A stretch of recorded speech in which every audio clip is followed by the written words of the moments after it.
want to face this Rockets team, especially how they dial in on the defensive end of the floor. So the Rockets' magic number to clinch the 2 seed is now down to 2. After that, just 2 games separate the 3rd-seeded Lakers from the 8th-seeded Grizzlies. So, David, which of these teams do you trust more going into the playoffs? It's the Golden State Warriors, and it's not just the Warriors as a team. It is one person. It is Stephen Curry. Out of everybody, every player in the West, I trust Stephen Curry the most out of anybody to come through in the playoffs and execute. This guy has led multiple teams to championships, and right now he has been unleashed and unlocked with Jimmy Butler on that team. They've essentially played 2 weeks of playoff-level basketball to stay out of the play-in, and look at the last 3 games that they played.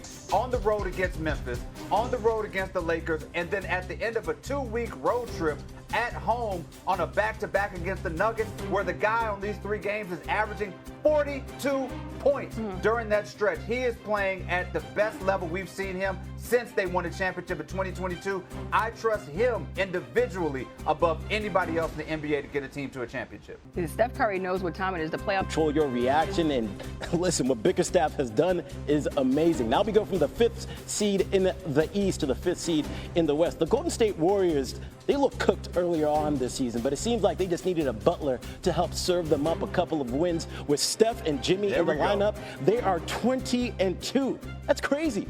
Listen, is there any cap in my rap if I'm saying that this team is a title contender?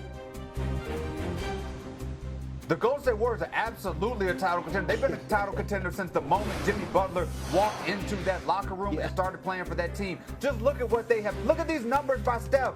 42 points, 6 assists, 50% from 3 over must-win games. Games against Memphis, games against the Lakers, games against the Nuggets, teams in the West that are above them in the standings, and that is how he has performed. You want to ask how the Warriors would look come playoff time? They're doing it right now. They've spent the last 2 weeks essentially on the road.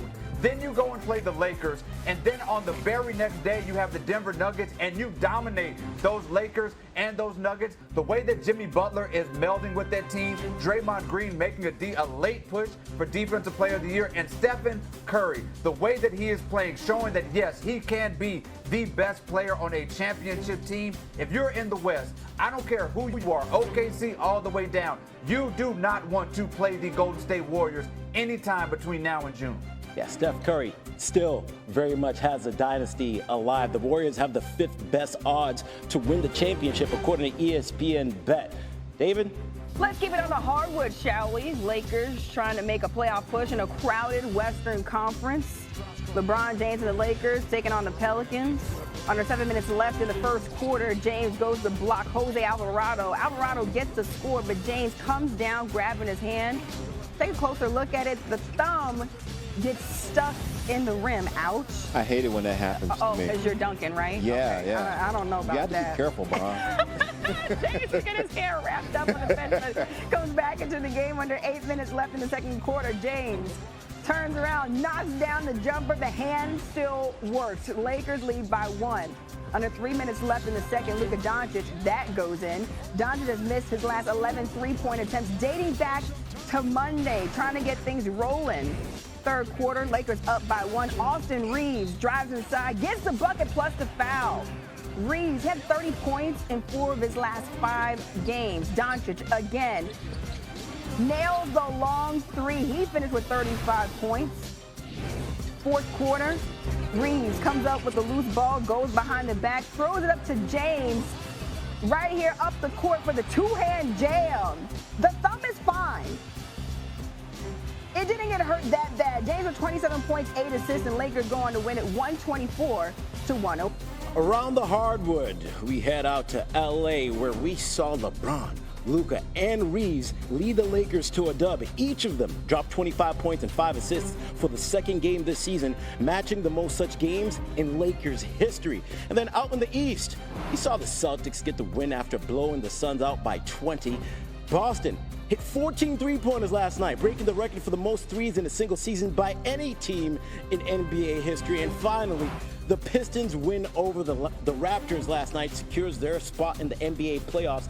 Detroit becomes the first team in NBA history to reach the postseason after finishing 14-68 the year before. So if we're talking hoops, we're talking to Anscape's David Dennis Jr. And David, it is crazy to think that this Pistons team only won 14 games last season, the fewest in the league, and now this glow-up that J.B. Bickerstaff has them under is one of the best turnarounds in NBA history. How do you put into context the type of job he's done?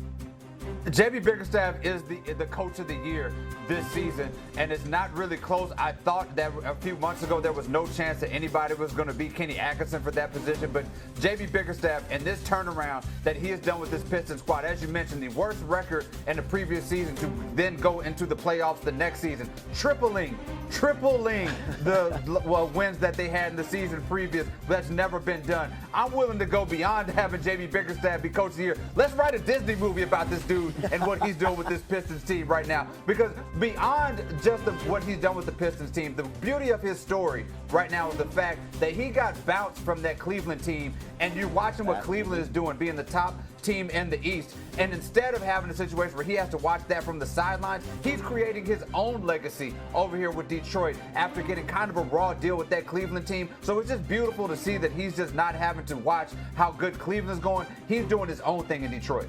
Yeah, you can't always control what happens to you, but you can control. Hey, how about the 1-seed Thunder visiting the 2-seed Rockets? And Houston, bad hosts. Just bad hosts. 2 minutes to go in the first quarter. Rockets on the fast break. Oh, my. Tari Eason, alley-oop to Jalen Green. That's just ridiculous. Rockets up 7 after 1. Up here in Şengün. Hook shot. The lead is 11. 5 minutes left in the second. Green driving, kicking to Amen Thompson in the corner for 3. Rockets up 69-53 at halftime. Thunder's 16-point deficit, second largest halftime deficit of the season. To the fourth quarter we go. Green for 3. He had 34. The lead is 14. 2.5 minutes to go. Şengün to Chet Holmgren. And Chet, oh, nice move, Chet. Şengün with 31. 7th 30-point game of the season. Rockets roll 125-111. All right, let's say good morning to Anscape senior writer David Dennis Jr. And I've been telling you guys about this Houston Rockets team. This did not look like the same Rocket squad that the Thunder faced their last 4 meetings. David, how much does this win affect how you think Houston could be playing during the playoffs? Why you got me doing this? Why you got me here in the morning? Got to admit that I was wrong and that you were right. First thing, we can't be doing this now. Come on now. I feel like this is a setup. But you were absolutely right. I know. I got you. Go ahead. Talk your stuff. You were absolutely right. And I've been slow to come along on this Rockets team a lot because of how I felt about their fourth quarter execution and their offense.